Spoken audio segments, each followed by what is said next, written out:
ও বরুণ জেঠু, আজকে আমাদের কিসের গল্প বলবে গো? আজ তোদের একটা গাড়ির গপ্প বলবো আকাশ। গাড়ির গল্প? না না, গাড়ির গল্প শুনবো না, ওতে কোনো গা চমচমে ব্যাপার নেই। কে কে বলেছে নেই লাট্টু? হ্যাঁ আছে আছে, আর এতটাই আছে যে তোরা ভাবতেই পারছিস না। তাই আমি যে ঘটনাটার কথা বলছি সেটা মন দিয়ে শোন আগে তোরা। ঠিক আছে বলো বরুণ জেঠু। পোস্টমাস্টারের কাজে আমার পোস্টিং তখন চাঁদপুরে। বাহ, ভারী সুন্দর তো নাম জায়গাটার, চাঁদপুর। চাঁদপুর পোস্ট অফিসে জয়েন করেছি তখন সবে 1 সপ্তাহ হবে। দিনটা ছিল সোমবার। কাজেরও বেশ ভালোই চাপ ছিল। সব কাজ মোটামুটি সেরে যখন পোস্ট অফিস থেকে বেরোলাম তখন ঘড়িতে রাত 9টা। শীতকাল। রাস্তায় লোক বলতে আমি আর আমাদের পোস্ট অফিসের সব থেকে বয়স্ক পোস্টম্যান রামদিন।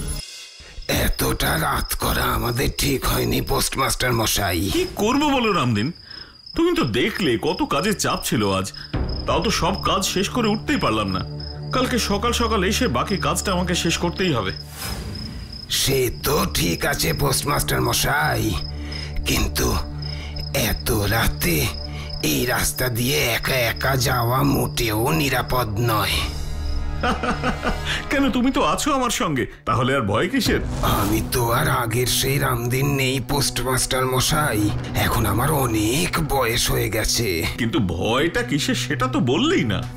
আপনি তো জানেন না, চাঁদপুরে প্রায়ই ডাকাতি হয়। আর আপনার বাড়ি যাওয়ার পথে যে জঙ্গল পড়বে, ওই জঙ্গলেই ডাকাতেরা লুকিয়ে থাকে। এই কথা তুমি আমাকে আগে কেন বলনি রামদিন? এখন এতটা পথ যেতে তো আমার ভয় করবেই। যদি কোনো গাড়ি পেতাম তাহলে একটু তাড়াতাড়ি বাড়ি পৌঁছাতাম। গাড়ি? সে যদি আপনার ভাগ্যে থাকে তো পাবেন। তুমি কথাটা এইভাবে বললে কেন? বললাম কারণ শুনেছি এই রাস্তা দিয়েই নাকি রাতের বেলা একটা কালো রঙের গাড়িকে যেতে দেখা যায়। আর এটা কোনো নতুন ঘটনা নয় পোস্টমাস্টার মশাই, এই ঘটনা বহু দিনের। আমার বাবাও রাতের বেলা ওই গাড়িকে দেখেছে। আর তুমি কখনো সেই কালো গাড়িকে দেখোনি রামদিন? না পোস্টমাস্টার মশাই, আমার সেই ভাগ্য হয়নি এখনো। এসব কথা বলে তুমি তো আমাকে আরো ভয় পাইয়ে দিচ্ছ রামদিন। প্রথমে বললে ডাকাতের কথা, তারপর আবার কালো গাড়ি। এবার আমি কি করে বাড়ি যাব বলতে পারো? আমার তো ভয়ে সারা শরীর অবশ হয়ে আসছে। না না না না, আমি আর যেতে পারবো না। তারপর কি হলো জেঠু? তুমি সেই রাতে আর বাড়ি ফিরতে পারোনি?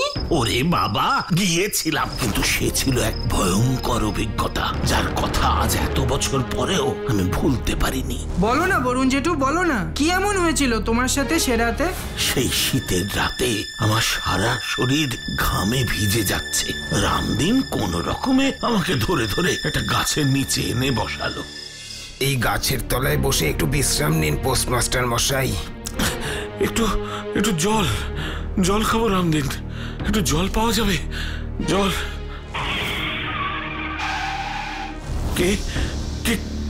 কে আপনি? ও বাবু, ভয় পাবেন না, আমি আপনাদের কোনো ক্ষতি করতে আসিনি। আপনি জল চাইছিলেন তাই জল নিয়ে এসেছি, নিন জলটা খেয়ে নিন। কিন্তু কে আপনি?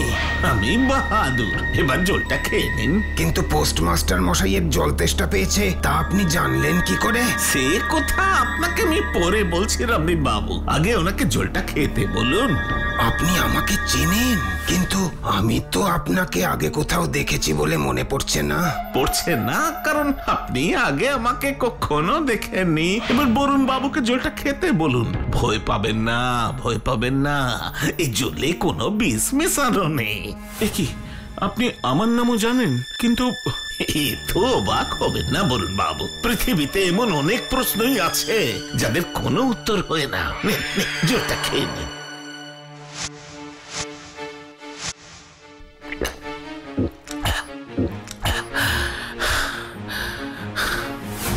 এবার বলুন তো ঠিক করে, আমার যে জল তেষ্টা পেয়েছে সেটা আপনি জানলেন কি করে? আমি না, জেনেছেন উনি।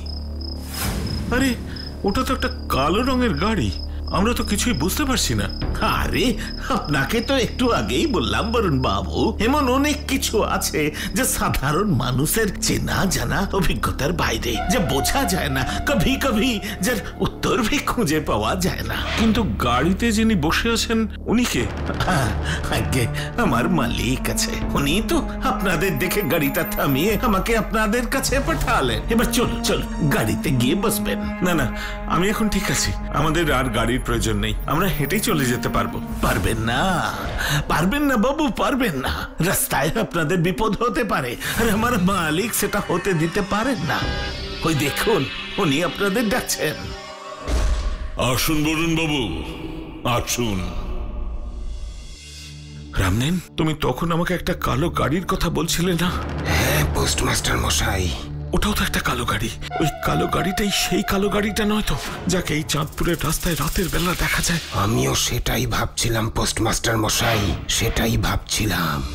বরুণ বাবু, আমার বাবু ডাকছেন, আপনারা তাড়াতাড়ি আসুন। বরুণ জেঠু, তোমরা সেই কালো গাড়িতে গিয়ে উঠলে? হ্যাঁ রে, উঠলাম। কারণ আমি আর রামদিন তখন যেন কেমন একটা ঘোরের মধ্যে ছিলাম। বাহাদুর আর তার মালিক যেন আমাদের বশ করেছিল। কি করছি, কেন করছি, এইসব বোঝার ক্ষমতা তখন আমাদের আর ছিল না রে পল্টু। তারপর তারপর কি হলো বরুণ জেঠু? তারপর আমরা গাড়িতে উঠতেই গাড়ি ছেড়ে দিল, কিন্তু কিছুক্ষণ পরেই। আপনি তো আমাদের পরিচয় জানেন দেখছি, কিন্তু আপনার পরিচয়, আপনি কে? আমার আজ আর কোনো পরিচয় নেই বরুণ বাবু, কিন্তু এক সময় ছিল। এখন নেই, আগে ছিল। এইসব কথার মানে তো আমি কিচ্ছু বুঝতে পারছি না। সত্যি করে বলুন না, কে আপনি? সত্যি করে জানতে চান? একেবারে সত্যি করে?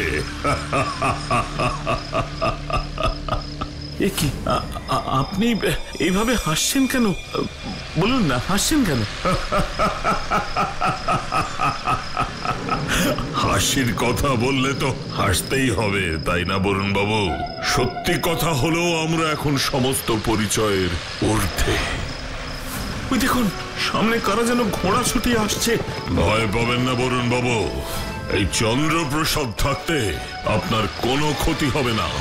তার মানে আপনার নাম চন্দ্রপ্রসাদ?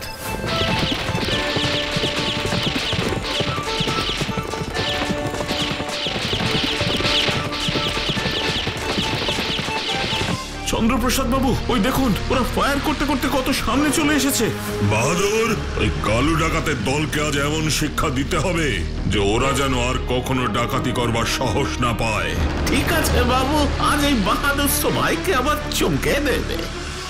কালু, আজ তোদের খেল খতম। এই কালু ডাকাতের খেল কেউ খতম করতে পারেনি। এই তোরাই গাড়িটা আজ ঝাঁঝরা করে দে। হ্যাঁ কালু ওস্তাদ।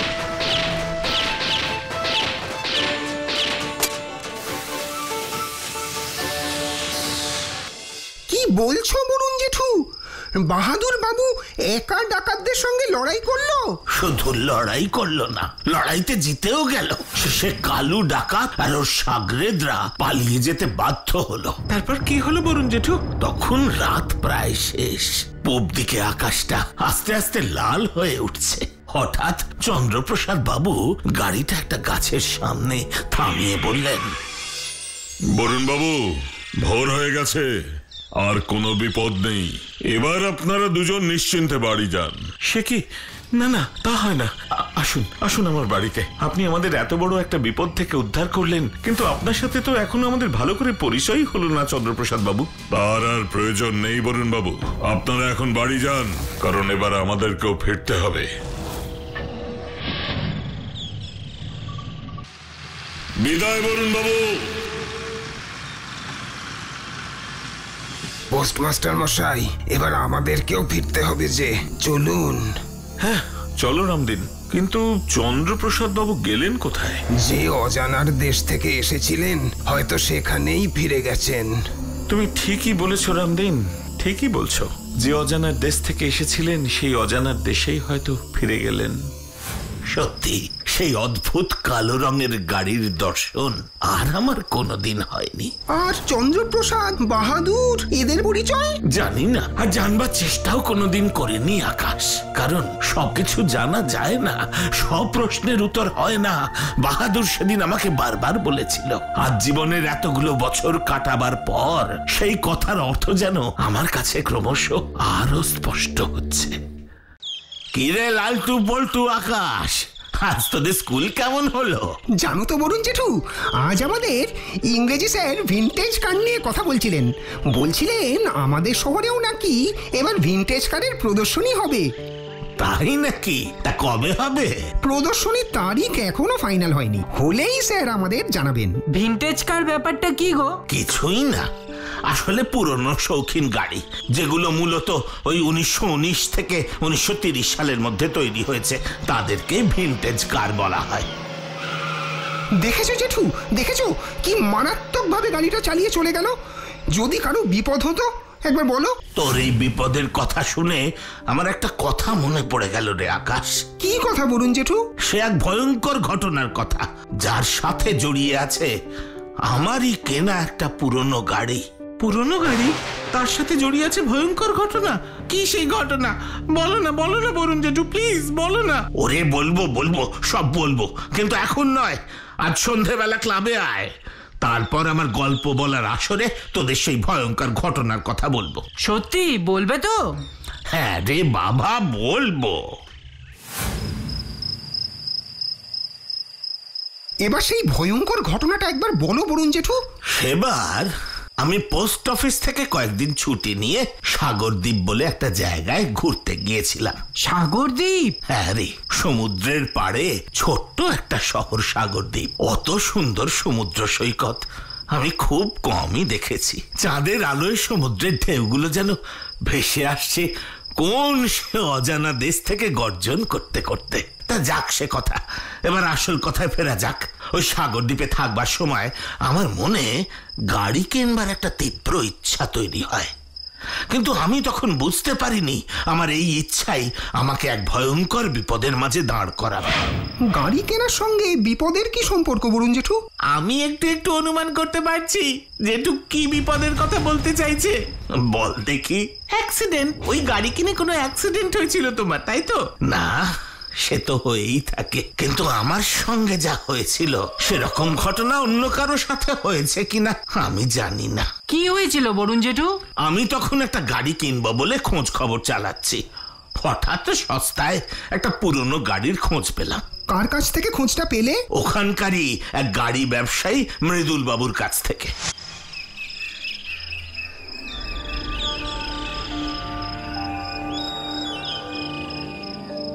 এত কম দামে এত ভালো কন্ডিশনের গাড়ি আপনি কোথাও পাবেন না বরুণ বাবু। তাই এই নিয়ে আর বেশি চিন্তা ভাবনা না করে গাড়িটা নিয়ে নেন। মনে রাখবেন, এটা কিন্তু কোনো সাধারণ গাড়ি নয়, একেবারে যাকে বলে খাঁটি বিদেশি গাড়ি, জার্মান মেড। এটা জার্মান কার? হ্যাঁ, এই নিন গাড়ির চাবি। গাড়ির চাবিটা হাতে পেয়েই ভাবলাম ওই গাড়িতে করেই একদিন গোটা সাগরদ্বীপটা ঘুরে দেখব। কিন্তু আমার গাড়ি চালানোর হাত তো অত ভালো নয়, আর তাছাড়া গাড়ি চালানোর অভিজ্ঞতাও খুব কম। তাই একজন ভালো ড্রাইভারের খোঁজ করছিলাম। তারপর একদিন হঠাৎ সকালবেলা আমার হোটেলের ঘরের কলিং বেলটা বেজে উঠল।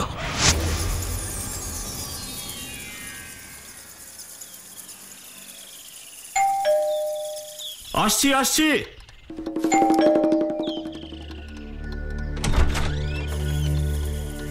আপনাকে তো ঠিক।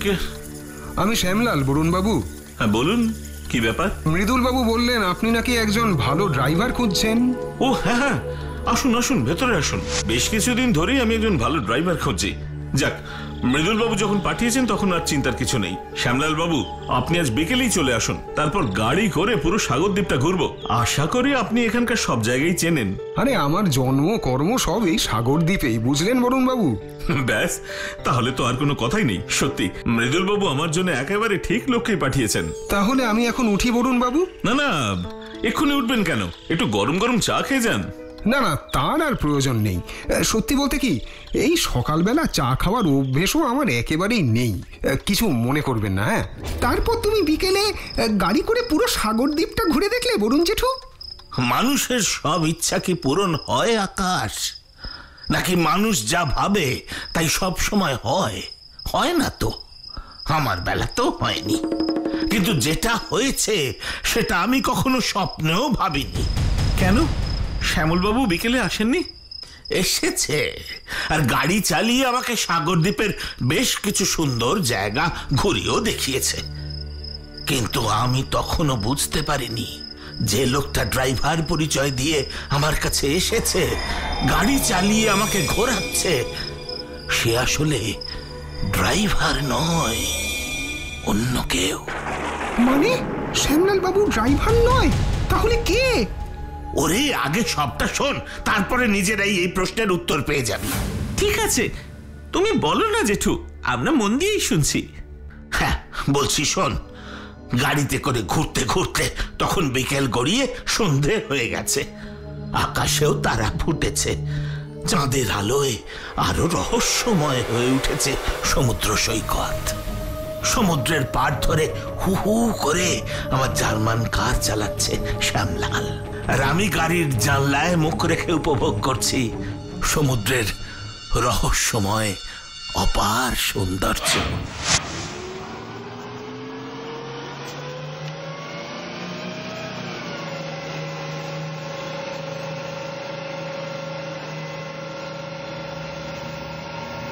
সন্ধ্যের সমুদ্রের হাওয়া কেমন লাগছে বরুণ বাবু?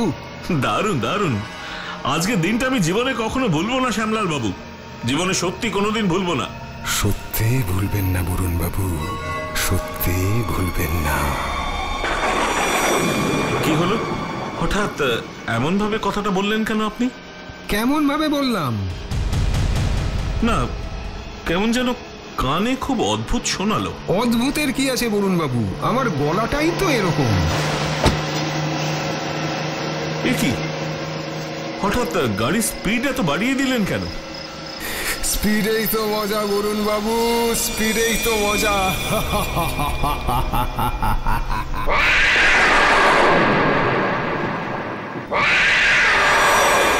এ কি, কে কে কে কে আপনি? কে? আমি শ্যামলাল বরুণ বাবু, আমি শ্যামলাল। কিন্তু আমি ড্রাইভার নই। যে গাড়িতে আপনি বসে আছেন সেটা আসলে আমার সব থেকে প্রিয় জার্মান কার। কি, এটা আপনার গাড়ি? হ্যাঁ হ্যাঁ, এ আমার গাড়ি, এ গাড়ি আমার। এ কি, এ আপনি গাড়িটা কোন দিকে নিয়ে যাচ্ছেন? যেদিকে নিয়ে গেলে আর কেউ ফেরে না বরুণ বাবু, কেউ আর ফেরে না, যেভাবে আমিও আর ফিরিনি। জানেন, সেদিন আমিও আপনার মতোই এই সমুদ্রের পাড়ে গাড়ি করে ঘুরছিলাম। মনে কত আনন্দ ছিল আমার, কিন্তু জানতাম না যে গাড়িতে চড়ে এত আনন্দ করছি সেই গাড়িতেই লুকিয়ে আছে আমার মৃত্যুর কারণ। এসব এসব কি বলছেন আপনি? এসব কি বলছেন? হ্যাঁ হ্যাঁ হ্যাঁ, যা বলছি সত্যি বলছি। সেই সত্যিটা এবার আপনিও বুঝতে পারবেন। গাড়ি থামান শ্যামলাল বাবু, গাড়ি থামান প্লিজ, বলছি গাড়ি থামান। এ গাড়ি যে আর থামবে না বরুণ বাবু, এ গাড়ি আর থামবে না।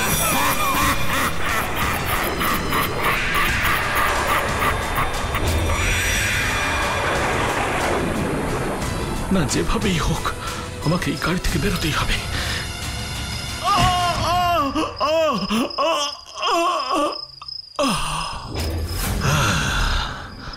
পরের দিন যখন জ্ঞান ফিরল, দেখলাম আমি হাসপাতালের বেডে শুয়ে আছি।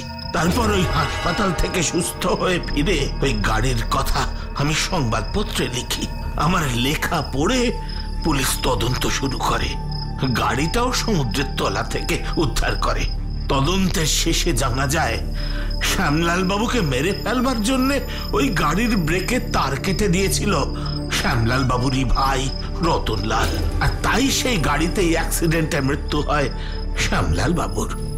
তাই ওনার অতৃপ্ত আত্মা চেয়েছিল আমাকেও শেষ করে দিতে, কিন্তু পারেনি। সত্যি তোমার সাহসের প্রশংসা করতে হয় বলুন জেঠু। মৃত্যুকে অত কাছ থেকে দেখেও তুমি সেদিন সাহস হারাওনি। মনে রাখবি, সাহস আর বুদ্ধি মানুষকে অনেক বিপদ থেকে রক্ষা করতে পারে, যেভাবে সেদিন আমাকে রক্ষা করেছিল। কি তাই না?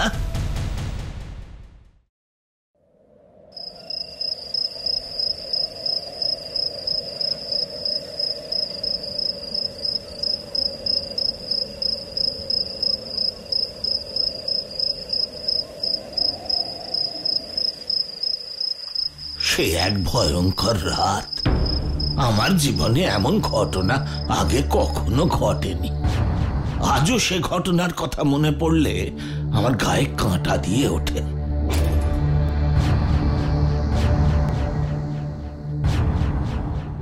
তখন আমি ওই বর্ধমানের ভেতরে একটা অজ পাড়া গাঁয়ের পোস্ট অফিসের পোস্টমাস্টার। অফিসের কাজের জন্য মাসে একদিন আমাকে সদরে যেতে হতো। ওই অজ পাড়াগা থেকে সদরে যাওয়ার একমাত্র উপায় ছিল ট্রেন।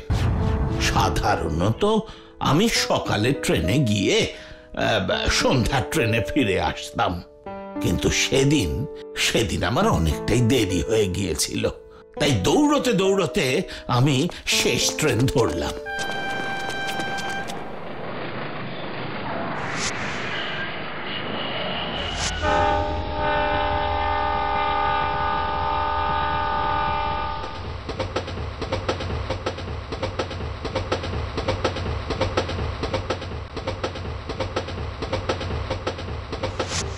তোমার একা একা যেতে ভালো লাগছিল?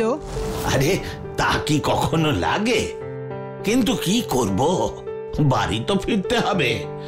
প্রচন্ড গতিতে ট্রেন চলছে, আর তার উপরে প্রচন্ড শীত। আমরা সবাই চাদর মুড়ি দিয়ে চুপ করে বসে আছি।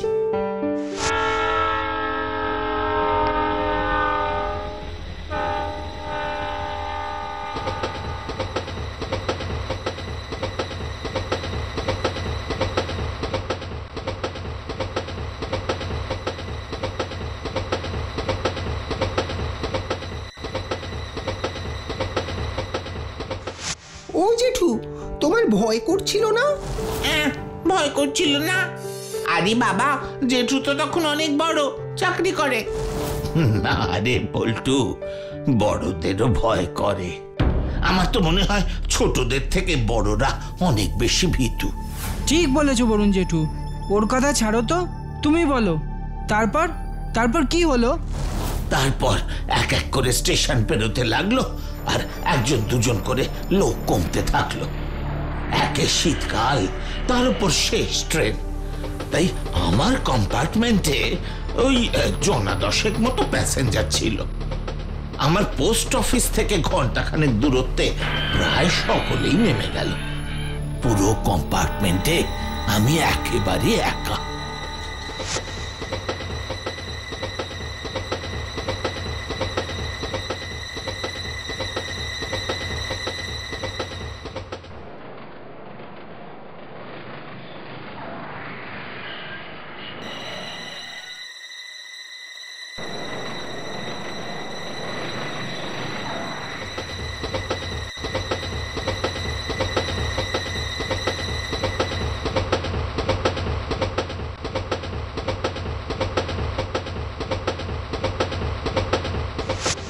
ভয় যে একেবারে করছিল না তা নয়, কিন্তু নিজেকে বোঝালাম ভয় করে কি লাভ, যেভাবেই হোক আমাকে তো বাড়ি ফিরতে হবে। কম্পার্টমেন্টের এক কোণে গুটিসুটি মেরে পড়ে আছি। সারাদিনের পরিশ্রমে চোখটা একটু লেগেও গিয়েছিল। হঠাৎ ট্রেনটা একটা জোরে ব্রেক করতেই চমকে উঠলাম। চেয়ে দেখলাম ট্রেন থামেনি, কিন্তু একটা বড় ঝাঁকুনি হলো। রুমাল দিয়ে চশমাটা মুছে চোখে পড়তেই অবাক হয়ে গেলাম। আমার জানলার উল্টো দিকে সিটে বসে আছে একজন লোক কম্বল মুড়ি দিয়ে। এবার কিন্তু আমি বেশ ভয় পেয়ে গেলাম। এতক্ষণ সেই কম্পার্টমেন্টে আমি ছাড়া তো আর কেউ ছিল না, আর ট্রেনও কোথাও থামেনি। তাহলে আমার সামনে বসে থাকা মানুষটা এলো কোত্থেকে?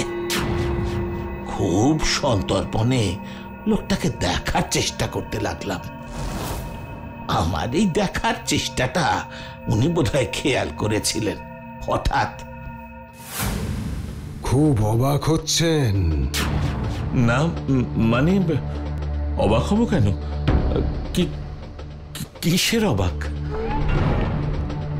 এই যে আমি হঠাৎ উদয় হলাম, এটা তো অবাক হওয়ার মতোই, তাই না?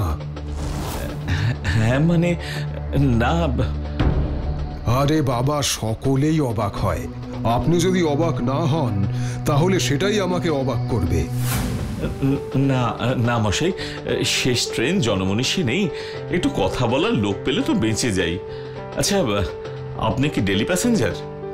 এই শেষ ট্রেনেই ফেরেন? বলতে পারেন।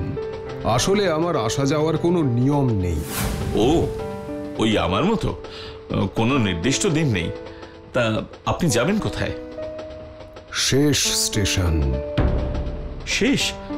বাহ বাহ, খুব ভালো। এই পথটুকু অন্তত তবু একটা কথা বলার সঙ্গী পেলাম।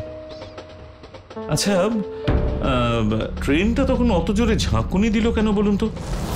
আসলে আমার চোখটা একটু লেগে গিয়েছিল তো। আপনি তো ছিলেন, কি ব্যাপার বলুন তো? শুনবেন কি ব্যাপার? হ্যাঁ বলুন না।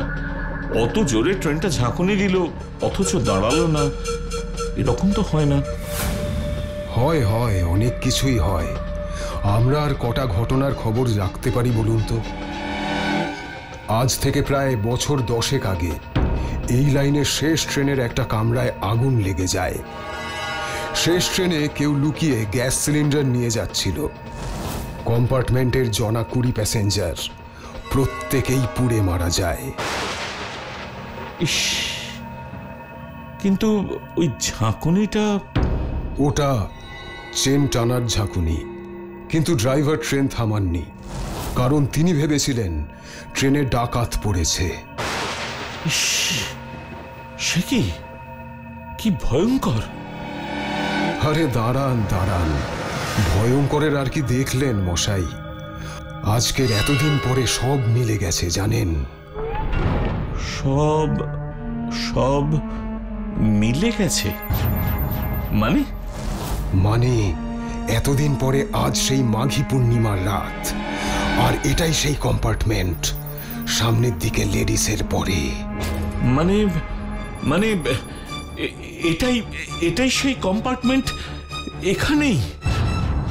হ্যাঁ হ্যাঁ, এখানেই তিলে তিলে পুড়ে মরেছে 20টা তাজা প্রাণ। 2-4 জন ট্রেন থেকে লাফ মেরেও রেহাই পায়নি জানেন, এই লাইট পোস্টে লেগে।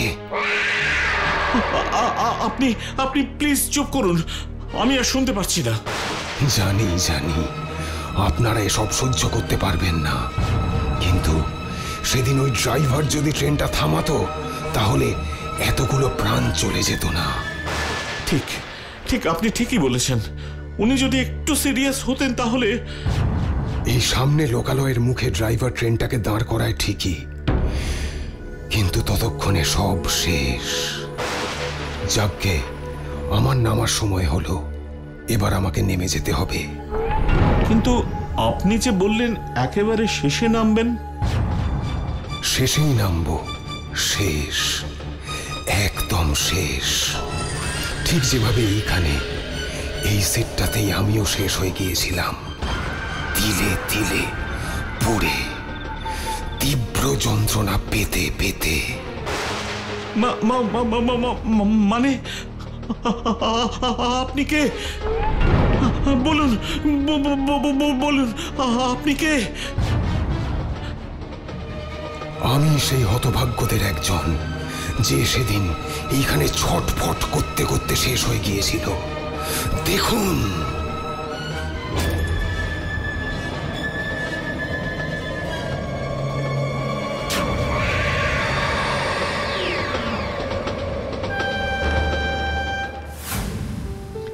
সেদিন আর আমি কিচ্ছু জানি না।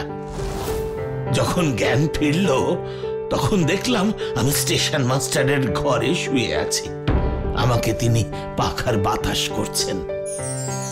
আমার জ্ঞান ফিরেছে দেখে আমাকে বললেন, মাস্টার মশাই, আর কখনো শেষ ট্রেনে ফিরবেন না।